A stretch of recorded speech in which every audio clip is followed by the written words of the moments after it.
I think people know what coaching is, and I think in our society, particularly here in the States, sports is a big part of our culture. Competition is a big part of our culture, and we see great athletes that have great coaches. So if you imagine, you take Tiger Woods for example, arguably the greatest golfer, or someone who's played the greatest golf ever.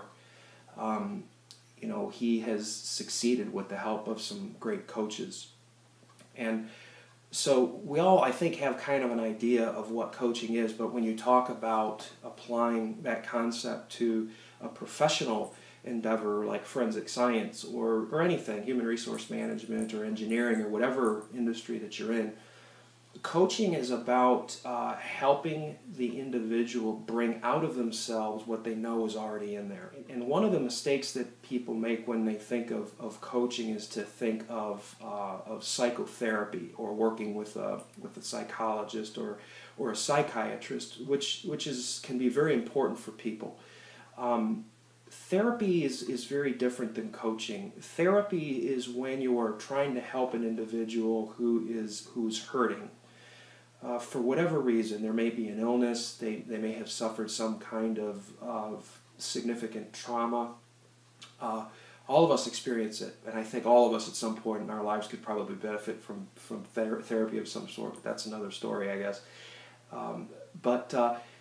Therapy is about helping people heal so that they can function at a normal level, or what we would call an average level of capacity. Coaching is about helping people achieve goals.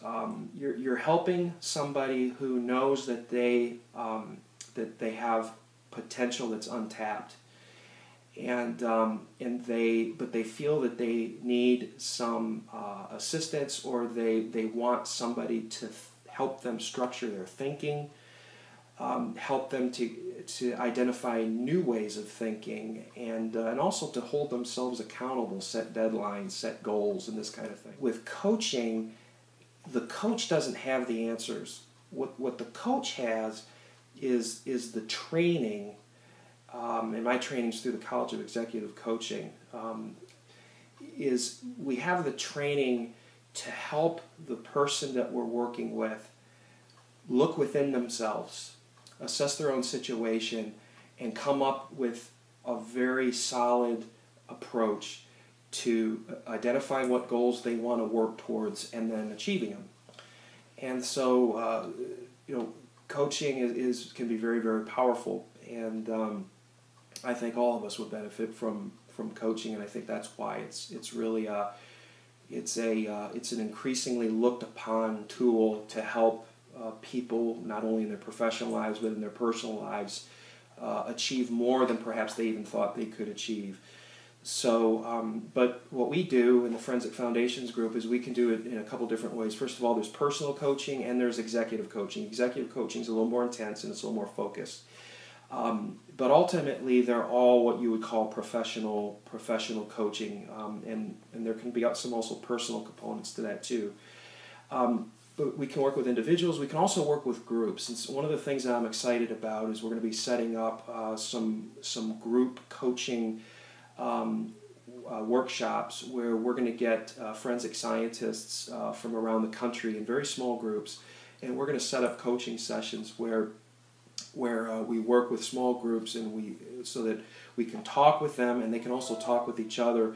They can learn more about what their colleagues are doing in other laboratories in other parts of the country, and we help them think about their careers and what they're experiencing as forensic scientists. Because I think it's good to have that kind of independent, objective support from somebody that's not kind of in the same environment that you're in. I guess the bottom line is one way to think of coaching and why it's important is if you imagine trying to hang a picture on the wall when you don't have a level. When you're standing close to the wall and you're hanging the picture, you may think that you have it level, but it's not until you step away and look at it that you see how crooked it actually is. And sometimes you benefit from having somebody there with you that steps back and takes a more circumspect view and helps guide you so that that picture is level. And I kind of see coaching as being that process of helping your client see what's going on around them with more clarity, and then just nudging them ever so slightly to help them be on the path that they want to be on. It's a great thing for anybody that wants to make the most of themselves and meet their potential.